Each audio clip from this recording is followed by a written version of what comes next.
Hello everyone, welcome to my channel. ഇന്ന് നമ്മൾ ഉണ്ടാക്കുന്നത് മൈക്രോവേവ് അവനിൽ ഒരു ന്യൂട്ടെല്ല ലാവ കേക്കാണ്. ഇത് ഉണ്ടാക്കാനായിട്ട് വളരെ ഈസിയാണ്. ഇത് നമുക്ക് സ്റ്റീം ചെയ്തിട്ടും ഈ സെയിം റെസിപ്പി ചെയ്തെടുക്കാവുന്നതാണ്. ഓക്കെ, അപ്പോൾ നമുക്ക് വേഗം തന്നെ റെസിപ്പിയിലോട്ട് പോവാം. അതിന് മുന്നേ എൻ്റെ ചാനൽ പുതിയതായിട്ട് കാണുന്ന ആൾക്കാരുണ്ടെങ്കിൽ പ്ലീസ് ഡു സബ്സ്ക്രൈബ്.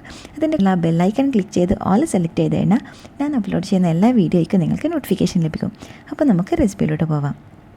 അപ്പോൾ ഇതിനായിട്ട് ആദ്യം തന്നെ ഒരു ഡ്രൈ ആയിട്ടുള്ള ബോളിലോട്ട് 2 ടേബിൾ സ്പൂൺ മൈദ ചേർത്തിട്ടുണ്ട്. പിന്നെ ഇതിലേക്ക് ഒരു 2 ടേബിൾ സ്പൂൺ പഞ്ചസാര കൂടെ ചേർത്ത് കൊടുക്കുകയാണ്.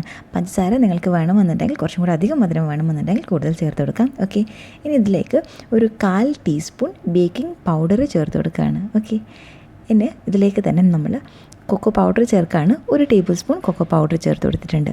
അപ്പോൾ ഇത്രയാണ് നമുക്ക് വേണ്ട ഡ്രൈ ഇൻഗ്രീഡിയൻസ്. ഇതൊക്കെ കൂടി നമുക്ക് നന്നായിട്ടൊന്ന് മിക്സ് ചെയ്ത് മാറ്റിയേക്കാം. ഇനി ഇതിലേക്ക് നമ്മൾ വെറ്റായിട്ടുള്ള ഇൻഗ്രീഡിയൻസ് ചേർക്കാൻ പോവാണ്. അതിനായിട്ട് ഞാൻ ആദ്യം തന്നെ ഒരു മുട്ട എടുത്തിട്ടുണ്ട്. അതിൽ നമ്മൾ നന്നായിട്ടൊന്ന് ബീറ്റ് ചെയ്ത് കൊടുക്കാം. യോക്കും വൈറ്റും ഒക്കെ ഒന്ന് മിക്സ് ആവുന്നത് വരെ. ഓക്കെ, അതിന് ശേഷം ഈ മുട്ടയുടെ മുഴുവനായിട്ട് നമ്മൾ ചേർക്കുന്നില്ല, ഇതിൻ്റെ ഒരു പകുതി ഭാഗം മാത്രം ചേർത്ത് കൊടുക്കാം. ഓക്കെ, ഈ ഒരു റെസിപ്പി നമ്മൾ ഡബിൾ ചെയ്യുകയാണെങ്കിൽ നമുക്ക് ഒരു മുട്ട വെച്ചിട്ട് ചെയ്യാം. ഓക്കെ, അപ്പോൾ ഇത് ഞാൻ പകുതി മുട്ട ചേർത്തിട്ടുണ്ട്. ഇതിലോട്ട് 1 ടേബിൾ സ്പൂൺ ഓയിൽ ചേർക്കുകയാണ്. ഫ്ലേവർലെസ് ആയിട്ടുള്ള ഏത് ഓയിലും യൂസ് ചെയ്യാം, ഈവൻ മെൽറ്റഡ് ബട്ടറും യൂസ് ചെയ്യാവുന്നതാണ്. ഓക്കെ, ഇനി ഇതിലേക്ക് 2 ടേബിൾ സ്പൂൺ പാലും കൂടെ ചേർത്ത് കൊടുത്തിട്ടുണ്ട്. അപ്പോൾ ഇതൊക്കെ കൂടി ചേർത്തിട്ട് നമുക്ക് നന്നായിട്ട് മിക്സ് ചെയ്യാം. കുറച്ചുകൂടെ ഒരു ഫ്ലേവർഫുള്ളായിട്ട് വേണമെന്നുണ്ടെങ്കിൽ ഒരു 1/2 ടീസ്പൂൺ വാനില എസൻസ് നമുക്കിതിലേക്ക് ഈ ഒരു സമയം ചേർത്ത് കൊടുക്കാം. ഓക്കെ, അപ്പോൾ ഇതുപോലെ നന്നായിട്ട് ഞാൻ മിക്സ് ചെയ്തിട്ടുണ്ട്. കുറച്ചുകൂടെ ആ ഒരു റിച്ച് ടേസ്റ്റ് കിട്ടാനും പിന്നെ ആ ഒരു ന്യൂട്ടെല്ലയുടെ ടേസ്റ്റ് നമ്മുടെ കേക്കിന് കിട്ടാനും വേണ്ടിയിട്ടും 1 ടേബിൾ സ്പൂൺ ന്യൂട്ടെല്ലയും കൂടെ ചേർത്ത് ഞാനിവിടെ നന്നായിട്ട് മിക്സ് ചെയ്തു. അപ്പോൾ ഇത് നമ്മുടെ കേക്കിൻ്റെ ബാറ്റർ റെഡി ആയിട്ടുണ്ട്. ഇനി ഞാനിത് ഒരു ഗ്രീസ് ചെയ്ത പാത്രത്തിലോട്ടേക്കാണ് മാറ്റുന്നത്. അപ്പോഴാണ് നമുക്കതിനെ തട്ടി അല്ലെങ്കിൽ പുറത്തോട്ടേക്ക് എടുക്കാൻ പറ്റുക. ഓക്കെ, അതുകൊണ്ടാണ് ഞാൻ ഗ്രീസ് ചെയ്യുന്നത്. നമുക്ക് ആ സെയിം പാത്രത്തിൽ തന്നെ കഴിച്ചാൽ മതി എന്നുണ്ടെങ്കിൽ ഇതുപോലെ ഗ്രീസ് ചെയ്യേണ്ട ആവശ്യമില്ല. അപ്പോൾ ഞാൻ ഗ്രീസ് ചെയ്തിട്ടുണ്ട്. അത് മോൾഡിൽ നിന്ന് ഇളക്കി കിട്ടാനായിട്ട് താഴെ ഒരു ചെറിയ പീസ് ബട്ടർ പേപ്പറും കൂടെ വിരിച്ചു കൊടുത്തിട്ടുണ്ട്. ഓക്കെ, അപ്പോൾ നമ്മുടെ കേക്ക് ബാറ്ററിൽ നിന്നും പകുതി ഒരു ഭാഗം നമ്മൾക്ക് ഈ ഒരു പാത്രത്തിലോട്ട് ഒഴിച്ചു കൊടുക്കാം.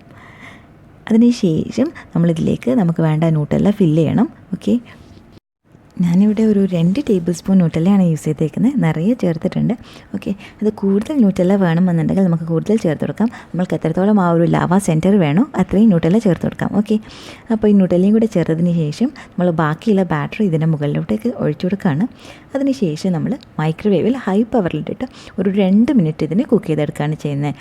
ഈ ഒരു സമയത്ത് നമുക്ക് വേണമെന്നുണ്ടെങ്കിൽ നമ്മുടെ ഈ ഒരു കേക്കിനെ സ്റ്റീം ചെയ്തിട്ട് ചെയ്യാം.